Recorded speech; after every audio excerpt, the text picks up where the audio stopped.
Hello and welcome back to the channel. Today, I'm finding out how many queens I need to beat the Liren bot. The first game will be even, and every game I will replace one pawn with a queen. Let's get started. Ding's already bragging that he's going to be very hard to beat, but wait till I get a couple queens on the board.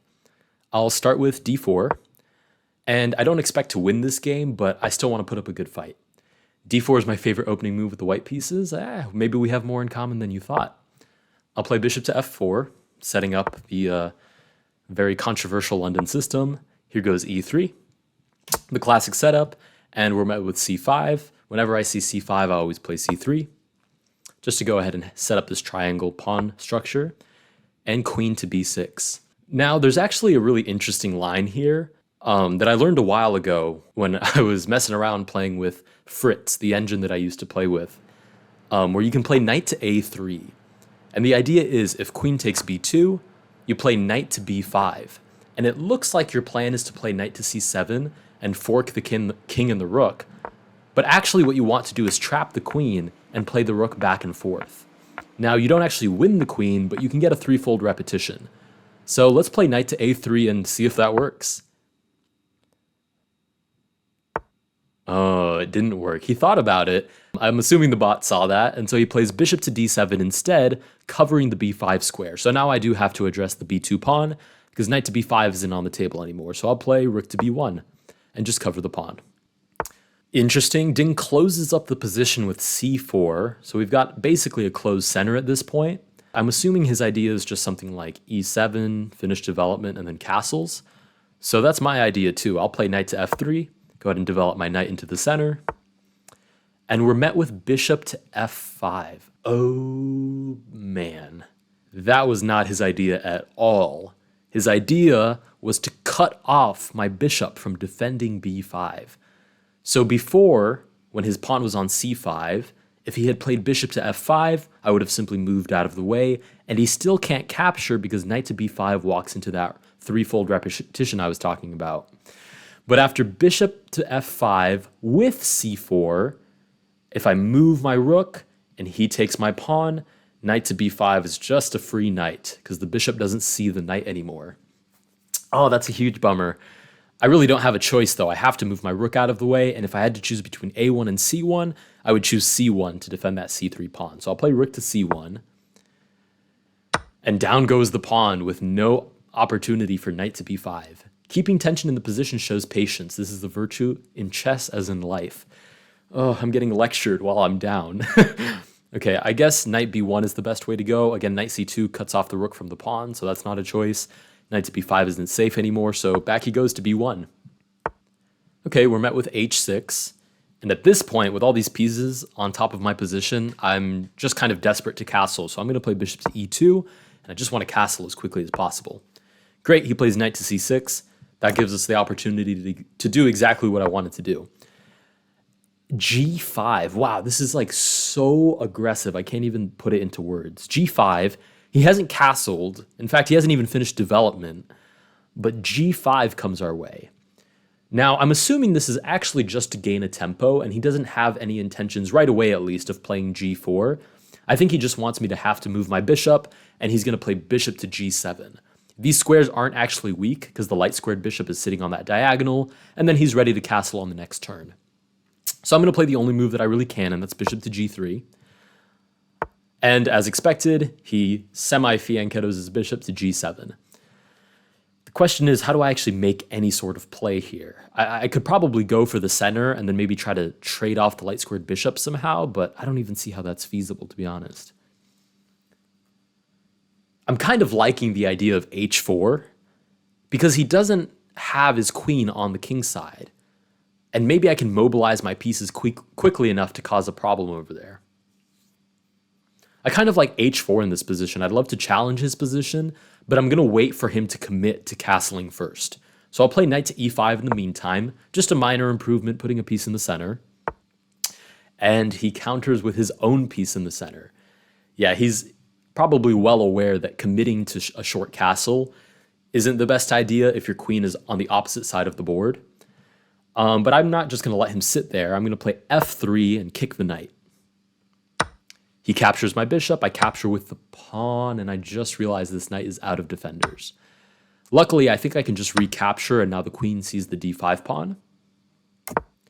But he castles long. Very nicely done. I don't think I have a choice here but to play f4. He's got the bishop pair, so if I lose the center pawn and I open up the position, I'm basically done for. So I'm going to play f4 and try to hold on to a semi-closed center. And he plays king to b8. All right. I'm very tempted to play something like g4 and then f5, but that just leaves the e5 pawn weak, so it can't be that great of an idea. Queen to d4 is also tempting because there's no way for him to actually kick me out of there. And that way I connect my rooks, but the bishop is hanging. Okay. This pawn can't actually move forward, so I can put a little pressure on with the bishop to f3. He plays bishop to d3, finding an outpost that's absolutely crushing, and I will move my rook out of the way while targeting the queen. He moves his queen back, very nice, and he hits the e3 pawn, which is now weak. So I'll defend it with my queen, and I can just feel the pressure mounting. Oh, there it goes. I should have defended it with the queen on e1. I'm not even sure how I missed that free piece. Yeah, that's not looking great. We'll play queen to d4, remove the defender of the bishop. We'll just recapture with the pawn. He gets his bishop out of the way. That's not a problem for him whatsoever. Let's trade queens, and then I'll bring my rook to the open file. I'll bring my rook to the open file, looking at the b6 pawn. Your only chance was to see complications in attack. I'm in control now. He makes a good point. With the queens on the board, it's way more likely that you'll find some sort of counterattack. Once you trade the queens off, it's not so likely anymore. I'll play g4, start pushing my pawns. I'm just looking for a Hail Mary at this point. If it doesn't come, it doesn't come. I'll recapture. At least I've gotten rid of the doubled pawns now. Bishop comes right back to that outpost. I'll try to trade it off with bishop to e2. Okay, I do get the chance to trade it off, which is actually really good. And now I can target this pawn who doesn't have any defenders. Right, and I'll take it. So I am still down that piece, and naturally, if the bishop had stayed here, it would have been just as good as the pawn staring into the e5 pawn. So he reroutes it to c5, where it has a great line of vision right into my king side. I'll meet that with c4, trying to create my own kind of counterplay. He'll probably just play check, right? I move out of the way. And, oh, I have to trade rooks now if I want to have any chance of recapturing this pawn. So I'll recapture this pawn. I'll lose the pawn on g4 most likely. Yep, there it goes. And this is looking right about as expected. I'll play a4. Why not try a5 and try to destabilize the bishop? We're met with bishop to f2. And I think that's forced checkmate, I just realized. Yeah. I can play g3 and hold off for a little bit. But at this point, I'm just kind of waiting to get my other queen, right? If I play g3, check. Well, I guess he would take with the rook. If I play g3, he would take with the rook. I don't really see any counterplay here. It's just he's up a clean piece. He just needs to simplify in the endgame. And I don't even have a passed pawn to justify continue playing. So I'll just play king to h3 and allow checkmate. And we'll just go ahead and dive into that next game. And we're back, up a queen. The first time I ever did this queen challenge, I did it against Magnus Carlsen, and I needed 3 queens altogether to defeat him. We're at 2 queens now with Ding, and I'm going to try to apply what I learned last time, which is not to try to hold on to the queen. It usually ends up neutralized, and you're better off trading it for something like 2 pieces. So we'll start normal anyways with pawn to d4. We're met with e6, very passive. We'll continue development. And I'm just looking to not get my queen trapped. Because I remember last time there were some themes of h6, g5, and it got really tricky to see how I can make this queen actually escape. So we'll just continue with development as normal. Bishop g5 pins the knight. If I can start trading off pieces, that's a huge advantage. So I will trade.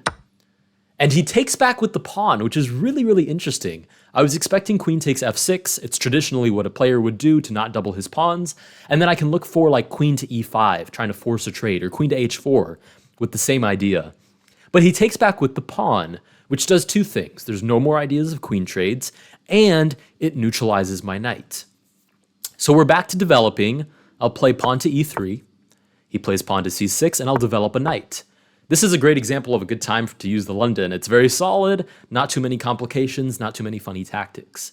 We're met with h5, and I've actually mentioned this in several previous videos where the engine has a tendency to throw a Hail Mary pawn to the side. And I still don't understand exactly why it does that, but I'll just ignore it for now. Bishop to e2, seize the pawn, and we're met with bishop to d6. I don't have a dark squared bishop to counter that, so I'm just going to have to move my queen. I'll probably move it to h4, where she can't really be kicked. We're met with knight to d7, and I'm already feeling really good about this.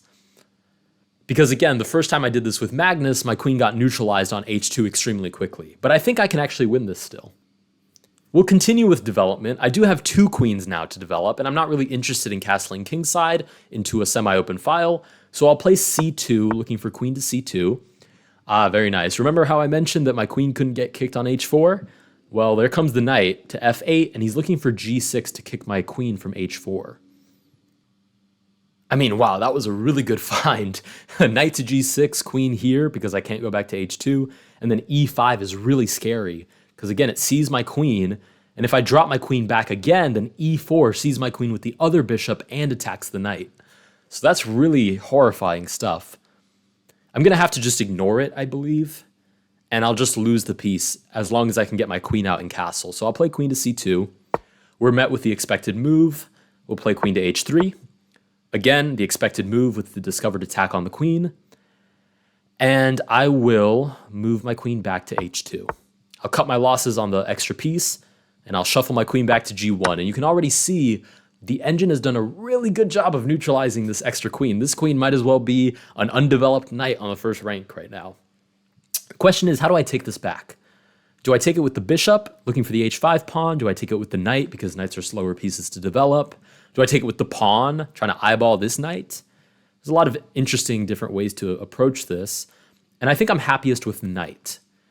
I'd like to take with the knight, so I can look for a couple of different ways to destabilize this particular knight. I can play knight to h4, or I can play bishop to d3, and I don't have any complications with a weird pawn structure or anything like that. So I'll take back with the knight.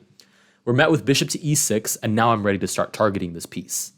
I'm going to play bishop to d3, and he has to move the knight back. I'll go ahead and castle, which is always a good idea, unless you're playing the Liren bot, who's going to play queen to a5 and immediately challenge your rationale of how you should play chess. Maybe we should look for a3 here. a3, if he sacrifices his bishop, I am more than ready to put my king on d2 and figure that out the hard way. So a3 is what we're going with, and he does castle long. Okay, let's see. How do we get back in the game here? I'm thinking knight to h4, knight to f5. We kind of just keep the queen on reserve. I mean, we've already learned that if we send her out too early, she gets in trouble and comes right back. So we'll play knight to h4, looking for knight to f5. We're met with queen b6, and now we have a fork that forces a trade, right? We're seeing the bishop, we're seeing the knight. Somebody was going to have to get traded, so he captures our knight, we recapture, and we force another trade, which is awesome, with check, so he has to recapture. The more we simplify, the more this queen is felt. So I'm looking to simplify as many pieces as possible. I'm thinking of something like queen to f1, just to get my queen off the same file as the rook. So we'll play that. And we're met with h4. I'm really tempted here to just play g3 to just trade off this pawn. So if he takes, I take with my rook, he takes back, I take with my pawn, he takes back, I take with my queen. Whoa, not there. I take with my queen on f6, and that looks really good for me. I don't see any way of him addressing that. So we'll play g3. He does take, and this is amazing because now we're simplifying. Okay, he turns down the pawn on g3 in order to protect his pawn on f5, but we're so simplified now that I don't see any way of us losing this at this point. So I'm liking something like queen to f3, covers the g3 pawn with ideas of rook to h1 to trade off the rook. We'll go with that. And we're met with rook to g8.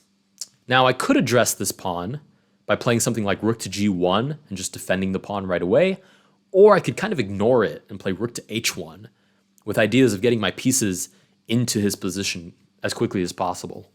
But I don't see any real reason to do that. His queen is on this side of the board with no way of entering the position, so I'll play it slow. I'll play rook to g1, and I'd like to get a g4 push in at some point. So rook to g1, and he plays queen to c7. Great job stacking attackers on this g3 pawn, and I will just push it out of the way. We're met with rook to g5, takes advantage of the fact that my rook is hanging, so I can't capture this pawn or else I lose the rook. But I can bring my other queen into the game. Defends the rook, lines up two queens on the same diagonal, and then I'm threatening to capture this pawn. So we'll play queen to f2. He plays b6. More of a waiting move, I'd assume. I guess it creates an escape square for the king at some point, should we enter the back rank, but it doesn't actually pose any problems. So I don't really want to take here because then I skewer my own queens. So instead I could look for something like queen to h4, targets the hanging rook, looking for queen to h8, some sort of ideas down that line. We'll play queen to h4. And we're met with queen to d8. Puts the queen on the same diagonal and defends the rook. And my rook is hanging again. So maybe I can play rook to g2. Looking again to capture, but this time there's no skewer. So we'll play rook to g2. He plays bishop to e7. Now this is just a discovered attack waiting to happen. So basically if I take here, he can capture my rook for free because the bishop sees my own queen.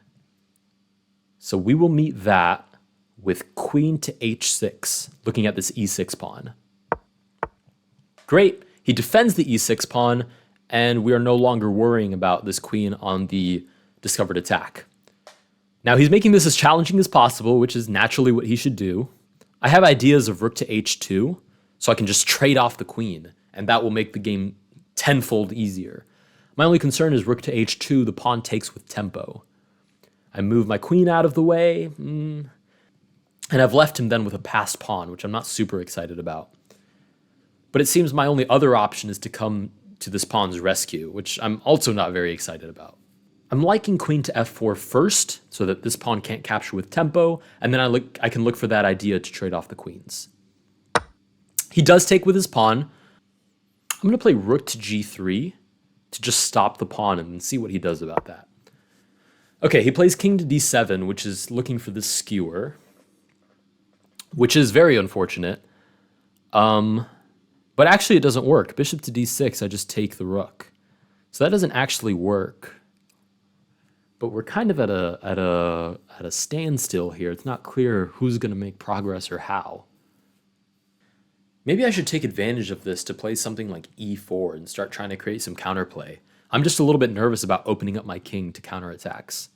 So something like king to b1, king to a2 looks really attractive to just stick my king in a corner and not have to worry about him anymore. So I'll start with that, king to b1. We're met with rook back to g7. He's looking for bishop to g5 to catch both of these queens. And maybe I can just play queen to h5. So then if bishop to g5, I just take the free pawn. There's no check, so I should be okay. Queen to h5. Oh, but he does catch the skewer, which is very annoying, but great play on his part. He catches the skewer, and there's no real way for me to stop that. So I'll just accept it. I'll play queen back to f2.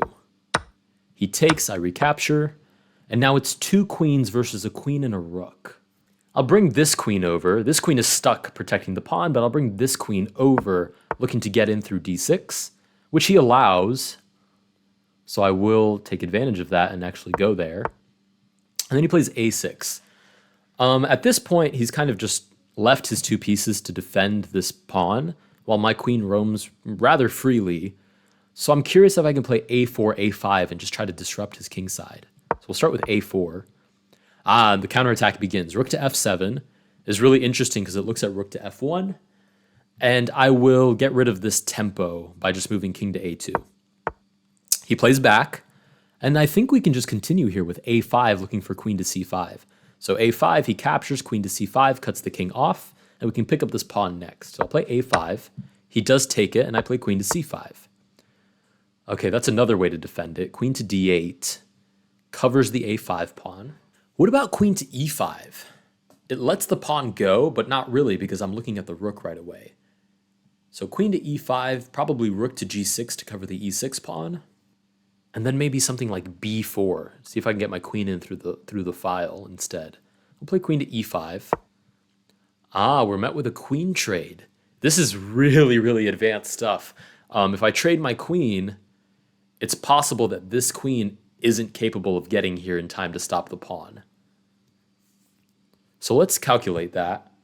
If he takes with the rook, queen here, rook back, queen here, and my queen is basically stuck there until my king can come all the way up. On the other hand, if takes and he takes with the king, I do have check. The king goes back. Queen has to come to a4, g3, d1, g2, g1, and we just make it. So if I'm not missing anything, that might actually be the best move. I could even take and then play queen to f8 right away if I want to catch the pawn a little bit sooner with queen to f4 check and then queen back to g3. So we'll take. He takes back with the rook. And there's no way for me to get behind the pawn right away, so I have to let it go at least a little bit. Queen to d6, rook here, queen g3 was the original plan. And I think I'll follow through with that. Oh, he hangs the pawn. Okay, well, we'll take that without even thinking about it. He plays c5, and at this point, this is crushing. I just have to kind of speed through taking all of his pawns. Pick up the free pawn, and then we pick up the next free pawn. Great. At the very least, I can give this check right now. And then this check. Great. We'll give this check. And how do I actually pick up the rook? Doesn't look like it's possible because queen to e3 is covered by the pawn. But I can play pawn to e4, and he can't actually give check yet because my queen covers h4, so we'll push d5. He plays rook to g6, just getting the rook off that diagonal. Or I could just give this check right now. Yeah, I could. I could just give this check. If he takes, I take. If he goes to find this pawn, I move my king up, and I support this pawn. Great, we'll go with that. And he prefers to whoa, does that? No. He prefers to hang the rook, which is not stalemate. And now we just push. And we push. And we push. And we play check. And we play check. And we give ladders mate in a few moves with a funny rhyme. Nice. All right. That's the end of the video. It only took us 2 queens to beat Ding Liren. It took us 3 to beat Magnus. If you did enjoy this content, please consider liking and subscribing, and I will see you guys in the next video.